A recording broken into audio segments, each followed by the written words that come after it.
Good morning. Welcome to Hudson Institute. My name is Rebecca Heinrichs. I'm a senior fellow here at Hudson, and I'm the director of our Keystone Defense Initiative. We here at Hudson are committed to American leadership abroad and to encourage freedom and prosperity here at home and among our allies. It is a real privilege to welcome you all here to Hudson in person and online. It's a great honor to have Congressman Hern here with us this morning.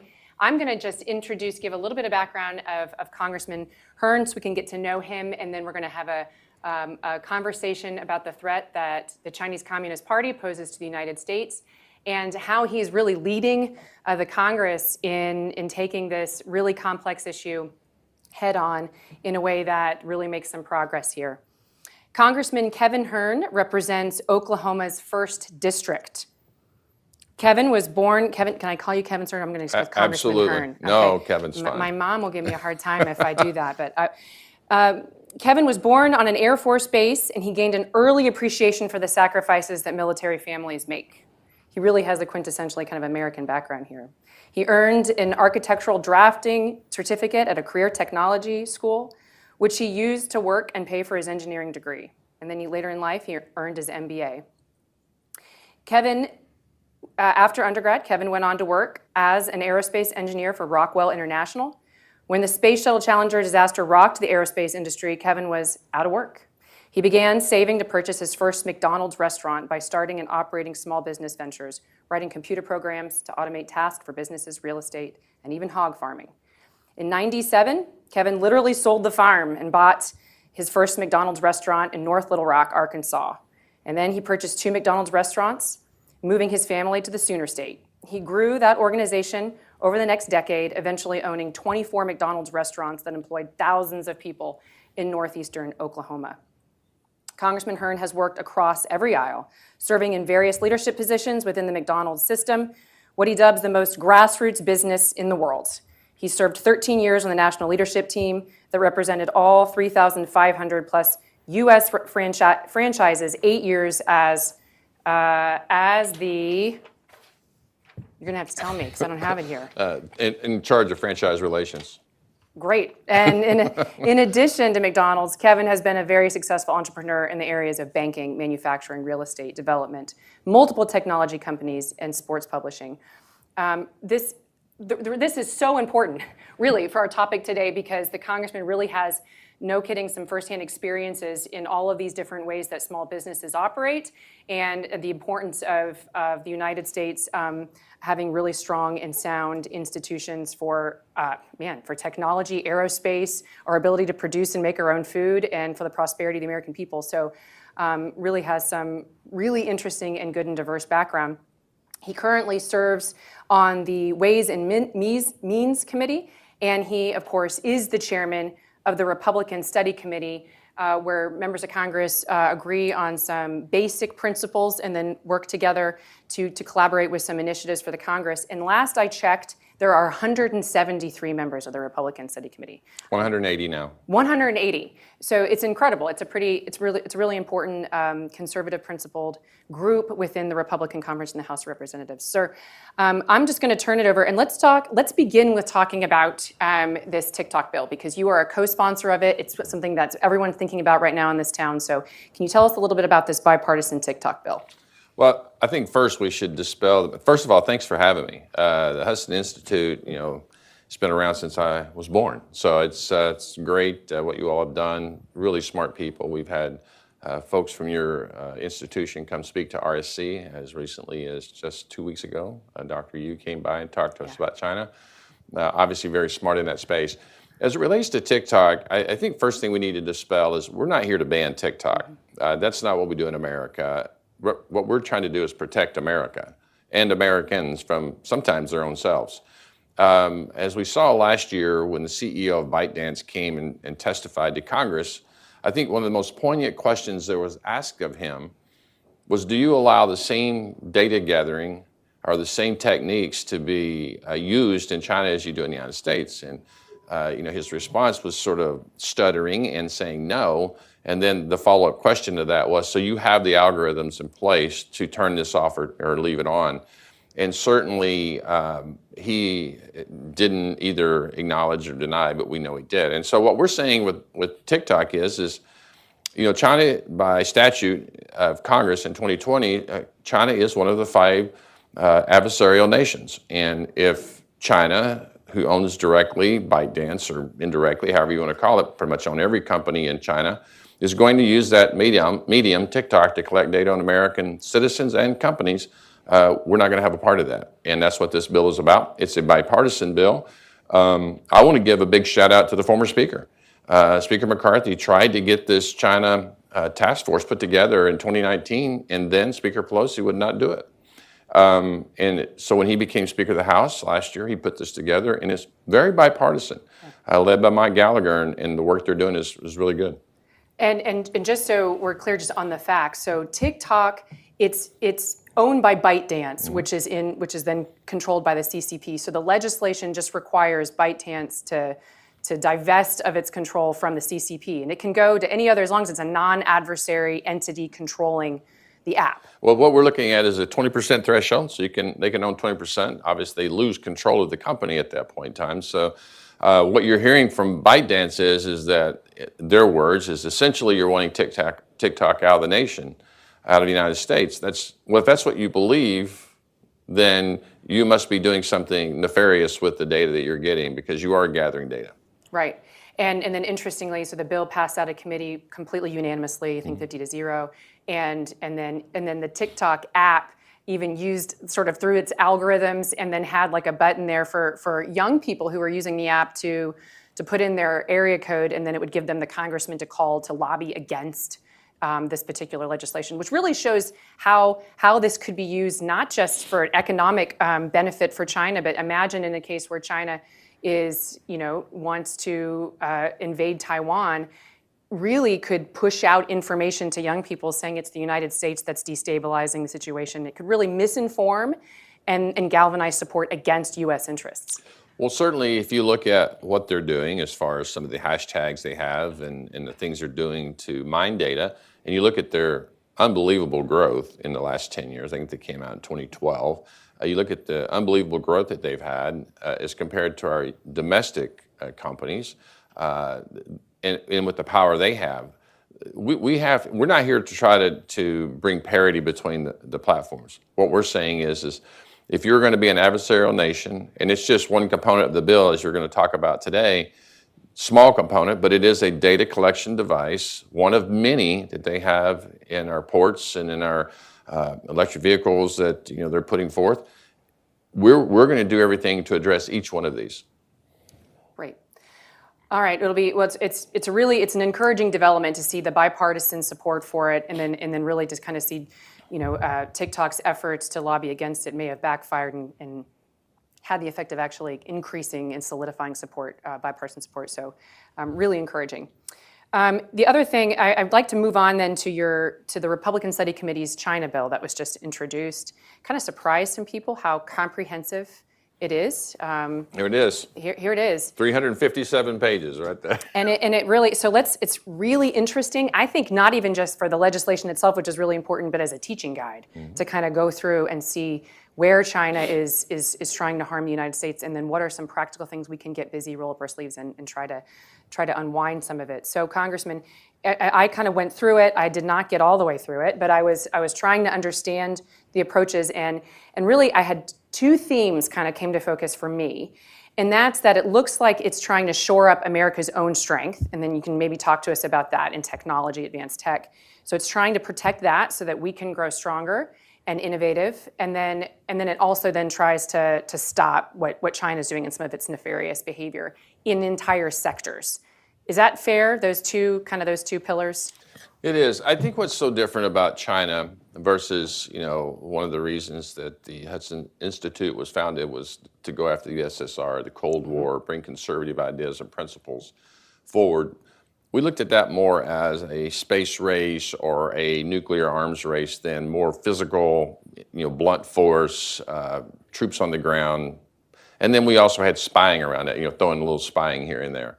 Today, this is a different approach. I've often said in my time as RSC chair is that China wants to destroy us economically and control us militarily. And they're moving very rapidly to do so. If we think about this, they've only been really on the world stage since 2001 when they were brought into the WTO, when we thought that, we could democratize, if you will, China. And I'm sure at that time we had an idea that we could use their economy. And their economy is important to the United States and our producers, just as our people are important to their producers. But when we look at outbound investments from the United States, and we look at the tremendous growth in certain sectors, especially when it comes to national defense areas, areas of technology, whether it be aerospace or 5G or chip development, all of these things, nuclear proliferation, or even in looking at our our genetics and some of this stuff there, look at the development of drugs. All of these things we have to look at. And so what we're focusing on is, first of all, are we doing what we need to do at home? TikTok is an example, one example. We could talk about, 80% of the cranes in our ports are Chinese developed, and we found cellular modems on them where they're tracking ships inbound traffic and what's happening at our ports. But then you look outbound, is what are we doing to report and have transparency to outbound investments? We have some of our largest investment firms that have funds that are completely focused on China technology, so that you can invest your money directly in a Chinese support of their aerospace programs.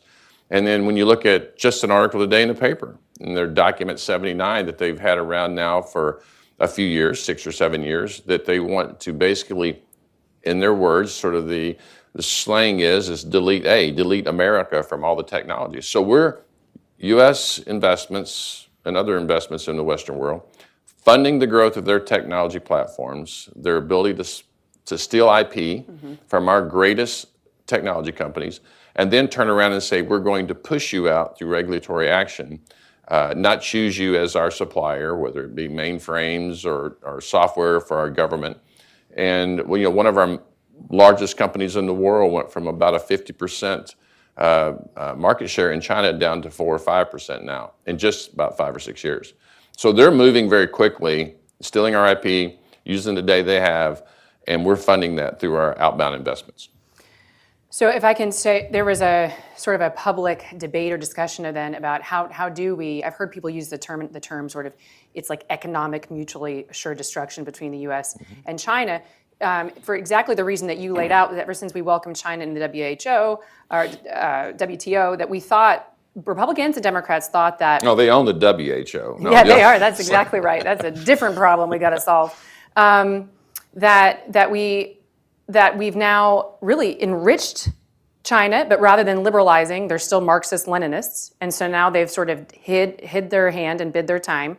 And now they're wealthy and they've poured this into their military. And so now that's when we're seeing the more aggressive behavior. So the challenge now is, how do we unwind some of this? So that's why I think it's really important that you're actually not advocating for a complete decoupling from China. Second largest economy in the world, $14.14 trillion. And so now the challenge is, how do we look at those specific technologies and make sure that we are not continuing to empower the country that is trying to supplant the United States? Yeah, I think it's really about bringing transparency. You and I were talking before we started this interview about making people aware that China, we're at an economic war. I don't mean that bad. I mean, that's what we do. That's what we did as we rose as a nation. We were competing against Europe and the Asian continent of the Pacific as we grew. And we did this, because we wanted to create better products. We wanted to treat our people well. We wanted to have good human rights.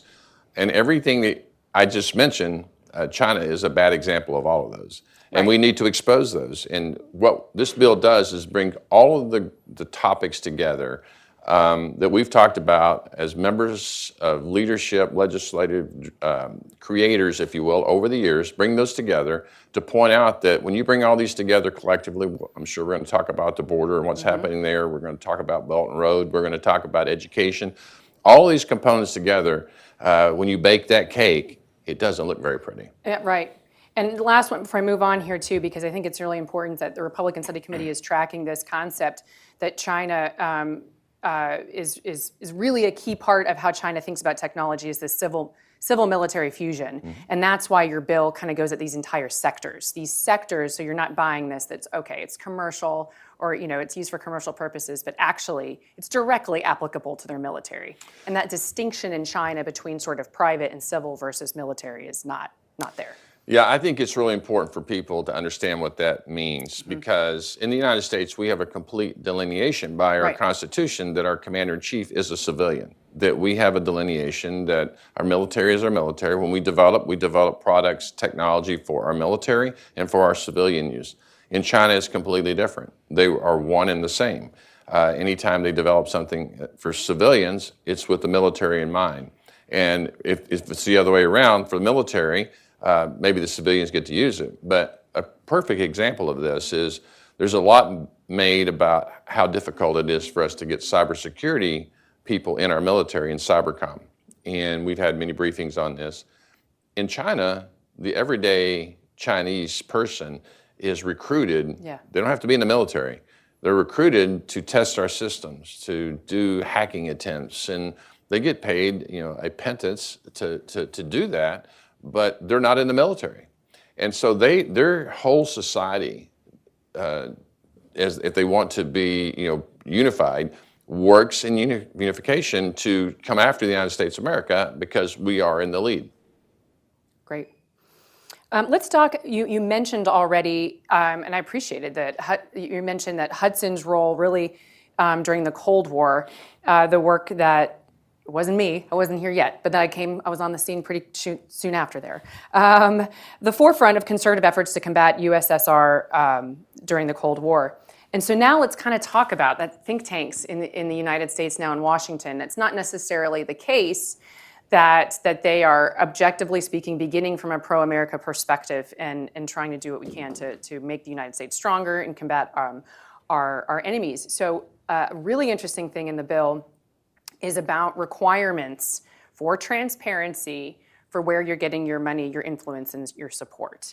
So that is another big aspect that China has been very, very successful at influencing, not just think tanks, but in retired members of Congress and lobbying efforts, and then also things like the Confucius Institutes, et cetera, other educational efforts. So can you talk about how you all thought about that particular challenge?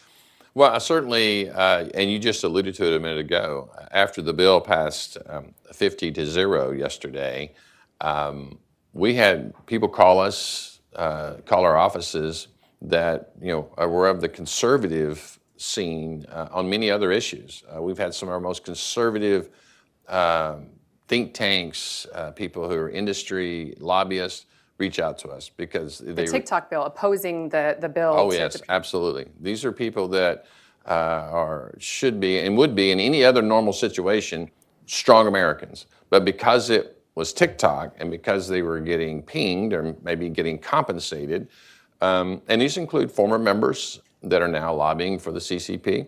I think it's important also. You've alluded to this. China is very smart. We have been very open about our representative republic and our freedoms around the world. That's why people are coming here en masse. There's nobody stealing their way into China. People will look at Xi Jinping, and he's been very savvy in this, calling himself the president of China. That's his unofficial title. His official title is the General Secretary of the Communist Chinese People. And people need to realize what we're dealing with here. Persons that are in China that are coming after us in this way.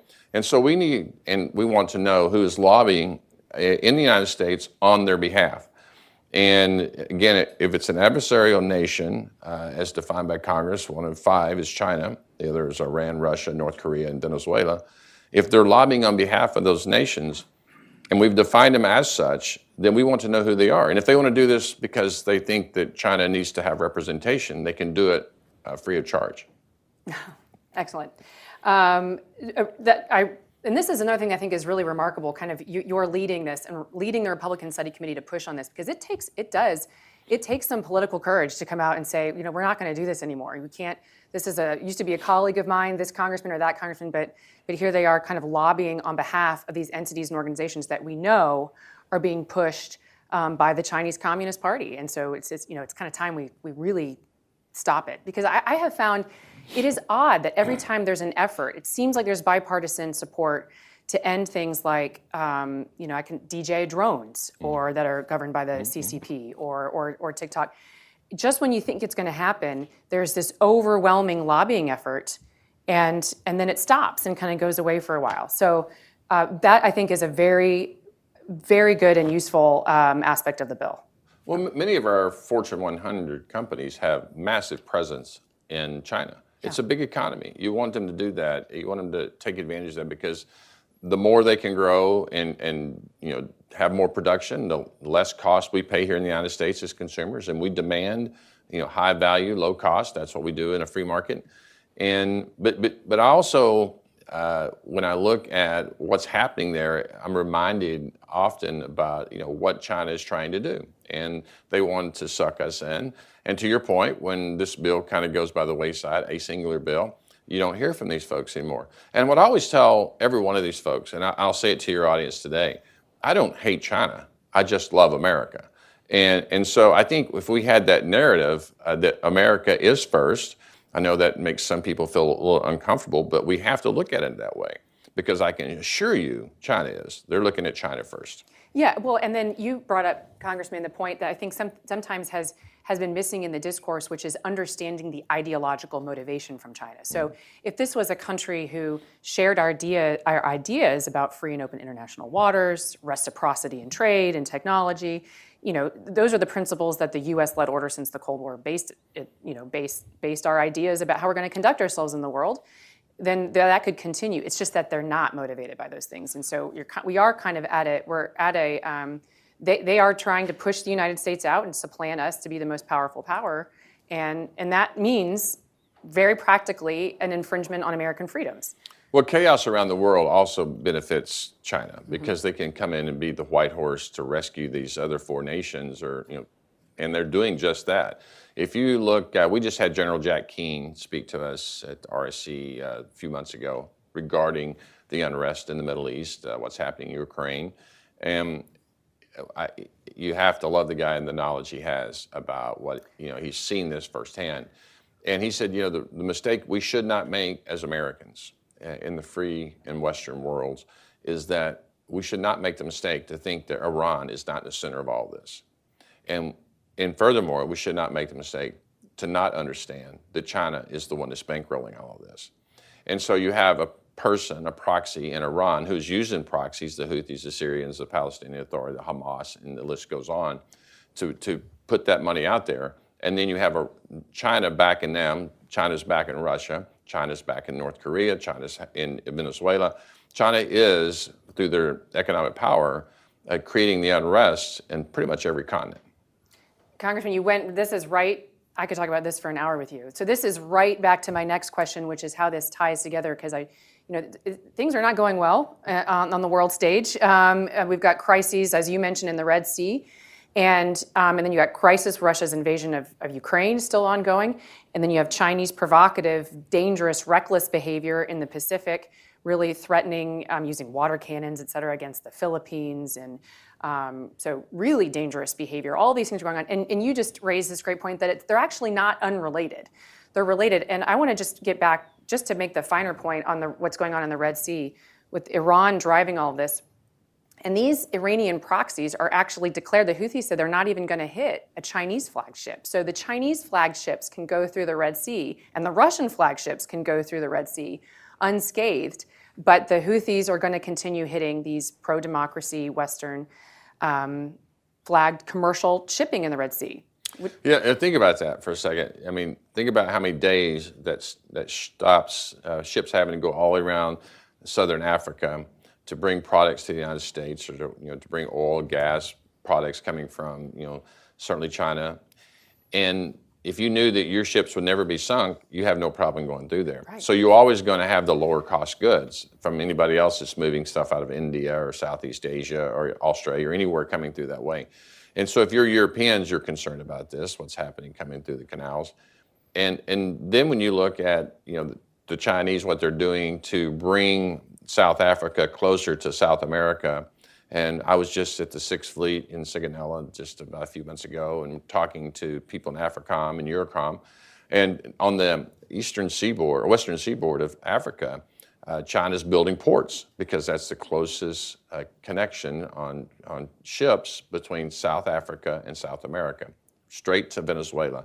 And just recently talking with the government in Lima, Peru, same thing in Peru, 50 miles north of Lima, building a huge superport, $3.5 billion port. And China says, we'll build this port with this caveat. You can't have customs there. You can't have security customs there. We cannot be boarded.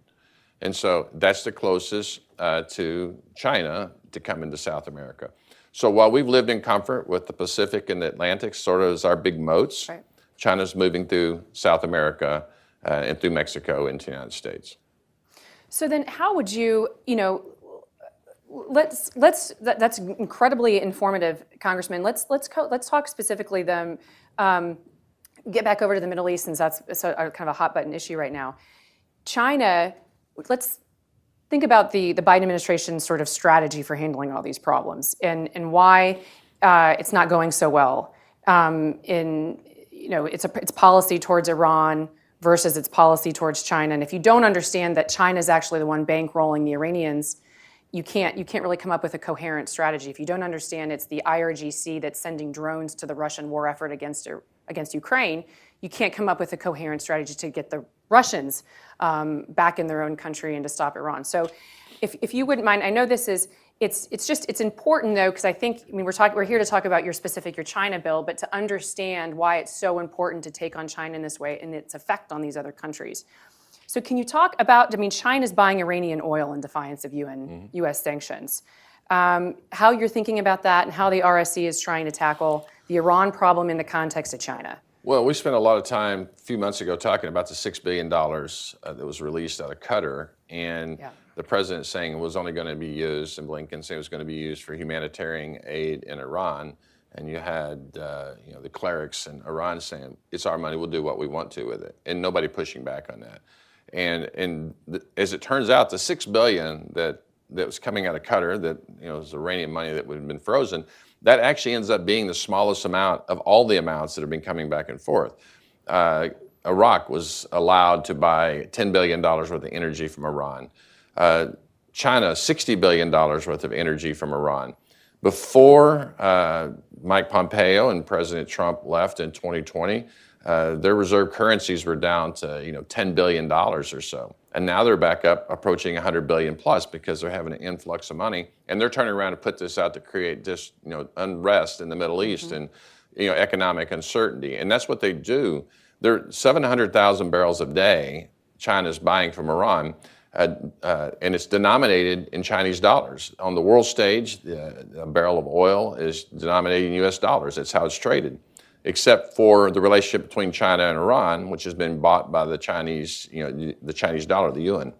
And then when you also look at what's happening, in August, it's believed, based on all the outside people looking in, that 91% of Iranian's oil production was bought by China. And then you turn around and see China supplying Iran with the chips for their drones that are going to Russia. So to your point, it's all one big happy family here, and you can't, until you solve these and start going after the people who are creating the worst areas, the bad people, like Iran, and start actually going after those sanctions, you're not going to ever stop it. So then would it be fair to say, so this idea that sort of Republicans and conservatives specifically are, as a party and as a movement, just turning inward and neglecting American leadership on the world stage, just putting it very bluntly. It sounds to me like everything you said here, it would doom us, actually. That a lot of what you're saying is a very smart U.S. intentionality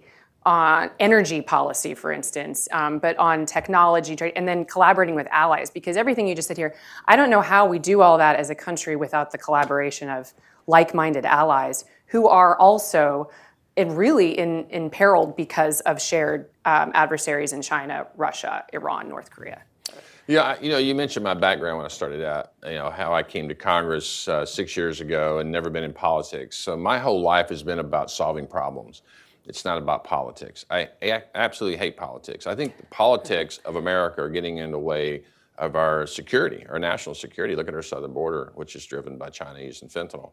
But that's the same thing that's happening around the world. For political statements, we're not going after good policy. And we need to rule with the iron fist in some of these areas.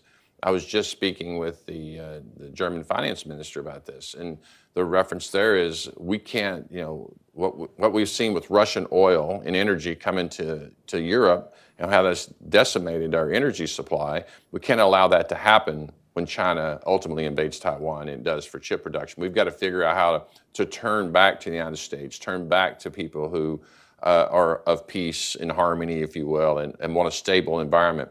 And so I think our Western allies are starting to wake up to this, that it's not about, they're not being hoodwinked by what China's trying to deliver. No, and it's a really interesting phenomenon. So as these authoritarian countries are more clearly collaborating and more brazenly collaborating to undermine the United States and our allies, you're actually seeing some, maybe surprising for some, increasing collaboration among like-minded sort of pro-democracy countries that aren't even in the same neighborhoods. Lithuania really demonstrating solidarity with Taiwan. Mm-hmm. Taiwan, solidarity with Ukraine. I mean, really kind of interesting, different theaters of the world. So, you can see that. I think it's going to be necessary, kind of moving forward, to get some of this stuff done.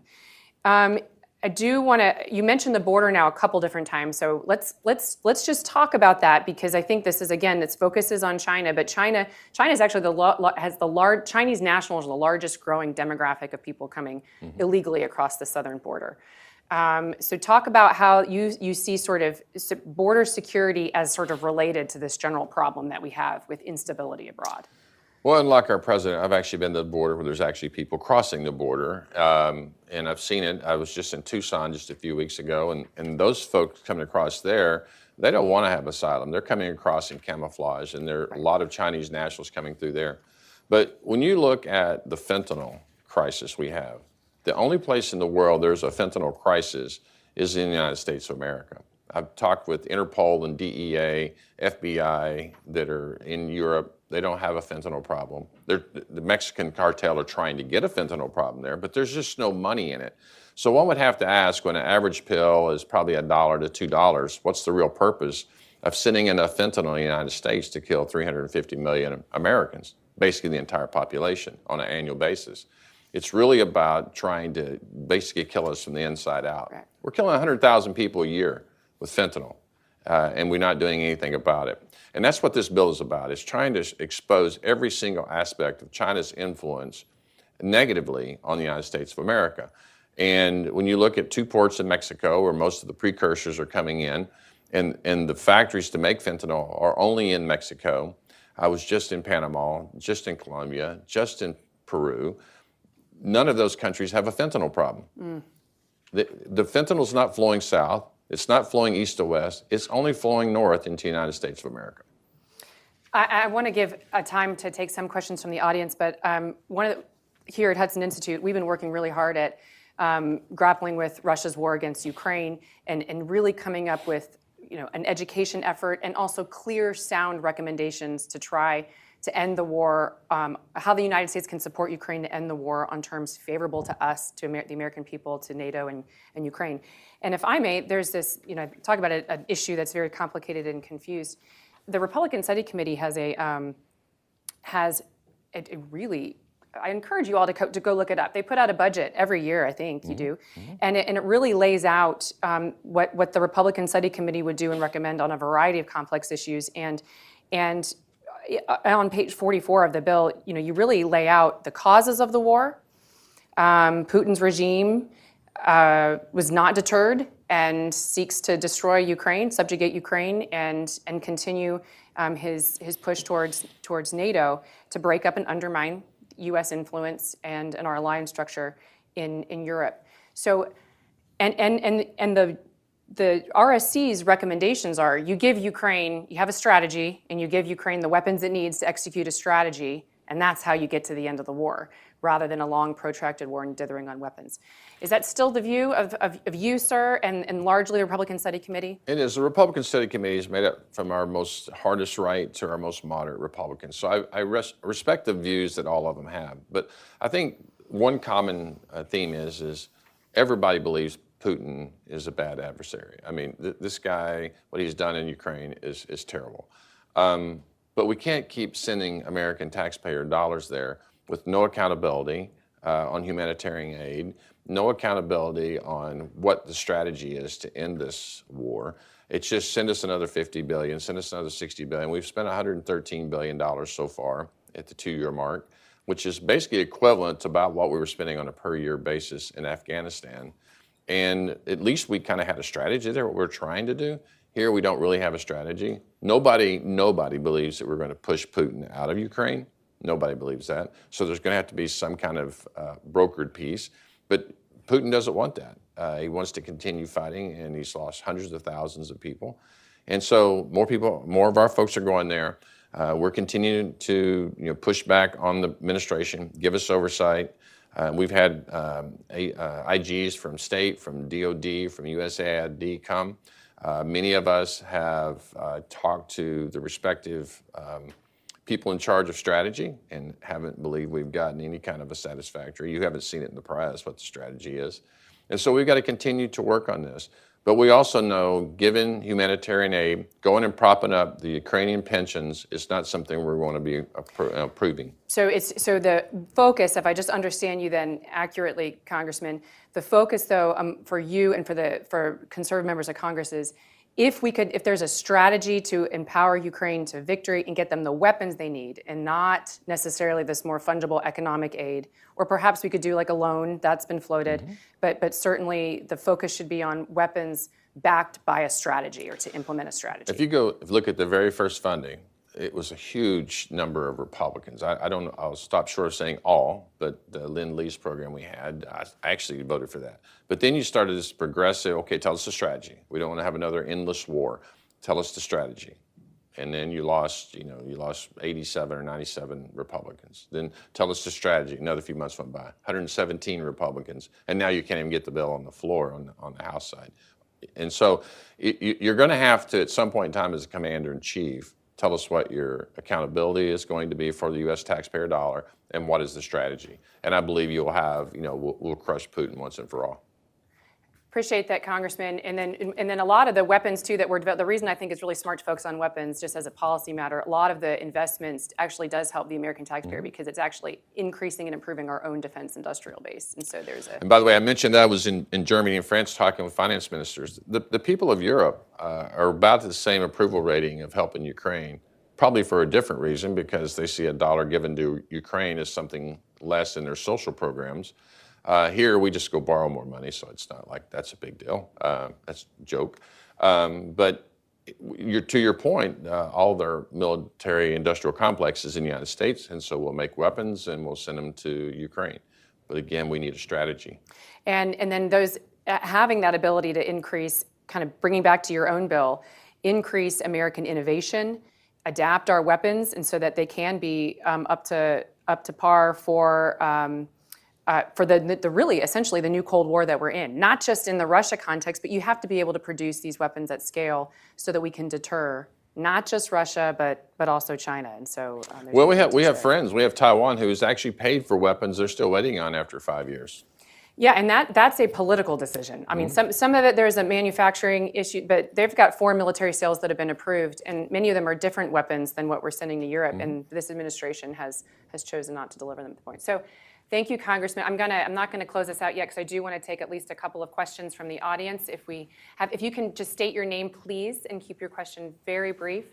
If I might actually take a couple back to back so that the Congressman can just kind of hit both of those out of the park here. Good morning. My question, Congressman, I haven't read your bill yet, but I'm looking forward to tucking into it. One of the issues that you mentioned earlier is about restrictions on U.S. investment in China. Outbound investment restrictions have been a point of lots of debate, and I'm wondering where you think the RSC is on coming to some actual agreement on outbound investment. And then take one more question over here, and then we'll get a microphone to you, sir. I'm pretty loud. Neil Keegan. Okay, great. We want the people who are watching online to be able to hear your brilliant question. Yeah. Good morning. Thank you very much for being here. I'm Neil Keegan. I'm the general partner for Marlinspike. We're a defense technology venture capital firm. Thank you very much for leading the charge on this bill and everything else you're doing. I'd like to just understand a little bit more about your thoughts on the probability of success and how large you think the bill will ultimately be, and when it'll get into place. Because I'm with you. We have a serious problem here. China's behind everything that's going on here. And then the second part is, do you think we can afford to wait on the strategy to get the arms to Ukraine? Because I just feel like it's we're dithering, and it's not a good situation for us as a country. So Thank you. Take that question first. Sure. So the outbound investment issue, the CHIPS Act, as you know, was a ban on basically, communists, exporting to China certain chips and stuff. And the repercussions of that coming back were China says we have Western companies that are supplying certain products to China, and this U.S. particular chip company has been the sole supplier, or at least an 80 to 90% supplier of those chips for, decades.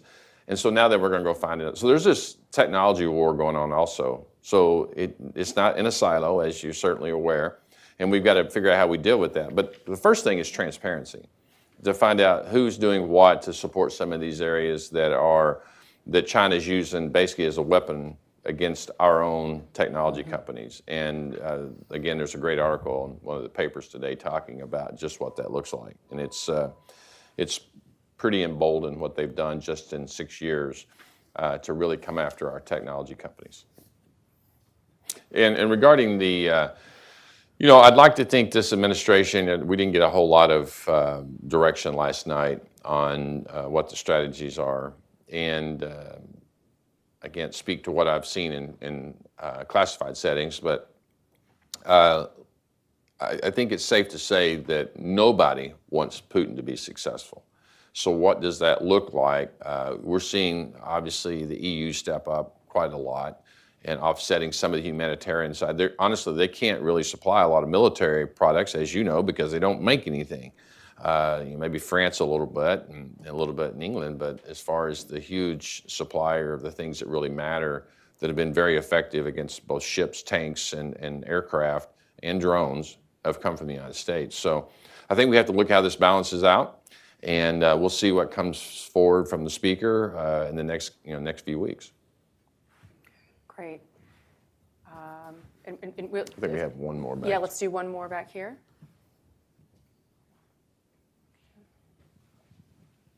Thank you very much. Dr. Myrtle Alexander, candidate for Congress here in the district. My question as it pertains to China is that it's almost as if they've monopolized everything for the US. And when we look at the great numbers that you mentioned regarding migrants that are coming into the US, and the numbers, when it comes to a military stance, the numbers that are entering the US are greater than our own military numbers that we have active and reservists right now. How are we dealing with that? Well, not very well, honestly. When you look at surely the numbers, I'll give you an example of this. I was visiting with the deputy chief deputy CBP agent in Tucson just 3 weeks ago. And he says, everybody sees the optics of Texas, and it's really bad. People are coming across, they're basically coming and finding a CBP agent and saying, I want to claim asylum. He said, here it's completely different. We have 256 miles Tucson sector. He's telling me this, and he said, and by the way, when we crested the hill, I think every Republican that was there was pleased to see that of the 22 miles of wall you could see, 20 of that was President Obama's. Most people in America would believe that President Obama never built a single foot of wall. He built a wall because he knew it worked. The next 2 miles was President Trump's. It was 10 feet taller. And I know politically it sounds funny, but they actually did a psychological survey, and because people were coming over the 20-foot wall, and people get to the top and say, 20 feet's not too far to fall, but 30 feet's going to hurt. And then you get to the top of the ridge of the mountain, 9,000-foot mountain, and there's a plowed, paved road, and the fence that's supposed to go there is laying on the ground, and that was President Biden's wall. There is no wall. The CBP agent said, In 2017, 2018, we had 70,000 people we caught in 256 miles. Today, by the end of this fiscal year, in September 30th, it'll be close to 800,000. These 800, and by the way, there were no agents on this wall for 22 miles, 0. And he said, we'll show you the camera footage. They're coming around, coming through the mountains. They're camouflaged. They're with backpacks. They're with guns. They have carpet shoes on. And by the way, Main Street Media now is actually reporting on this. That's something they wouldn't have done 5 years ago. So we know it's a bad deal. That's why you're seeing a lot of push on give us the border, secure our nation, and we'll worry more about securing Ukraine. There's been a very, I think Americans need to get their mind around, just as you said. And so I really appreciate you stating that, because it is of grave danger. And I want to say one other thing around the military issue.